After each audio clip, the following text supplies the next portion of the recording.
നമുക്കിന്നൊരു ഹെൽത്തി ആയിട്ടുള്ളൊരു മോരും വെള്ളം കുടിച്ചാലോ? ഇവിടെ ഇപ്പോൾ ചൂടൊക്കെ തുടങ്ങി. അപ്പോൾ ഞാൻ എന്ത് ചെയ്തു, ഒരു ടീസ്പൂൺ ജീരകം നന്നായിട്ടൊന്ന് ഡ്രൈ റോസ്റ്റ് ചെയ്തെടുത്തിട്ട് നന്നായിട്ടൊന്ന് മിക്സിയിലോ അല്ലെങ്കിൽ നമ്മൾ വെറുതെ ഒരു ഇതിൽ ഇടിച്ചെടുത്താൽ മാത്രം മതിയാവും കേട്ടോ.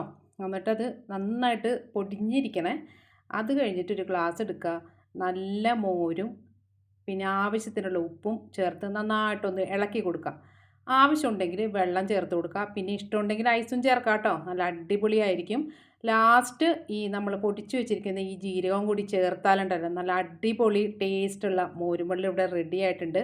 ഇത് നമുക്ക് ഡൈജഷനും നല്ലതാണ്, അതേപോലെ തന്നെ ഹെൽത്തിയുമാണ്. പിന്നെ നല്ല ചൂടത്ത് നല്ല ബോഡി തണുപ്പിക്കാനും അടിപൊളിയാണ് കേട്ടോ. അപ്പോൾ എല്ലാവരും ഇതൊന്ന് ട്രൈ ചെയ്ത് നോക്കുക. എല്ലാവർക്കും അറിയാമെന്നറിയാം, എന്നാലും അറിയാൻ പാടില്ലാത്തവർക്ക് ഒന്ന് തയ്യാറാക്കി നോക്കുക കേട്ടോ. നല്ല അടിപൊളി ടേസ്റ്റാണ്. നല്ല ചൂട് സമയത്തൊക്കെ ഒരു ഗ്ലാസ് ഇത് കുടിച്ചു കഴിഞ്ഞാൽ സൂപ്പർ ടേസ്റ്റ് ആയിരിക്കും. അപ്പോൾ അതേ ലാസ്റ്റ് ജീരകപ്പൊടിയൊക്കെ ഇട്ട് നല്ല അടിപൊളിയായിട്ട് നല്ല ടേസ്റ്റാണ് കേട്ടോ. ഒന്ന് ട്രൈ ചെയ്ത് നോക്കാം.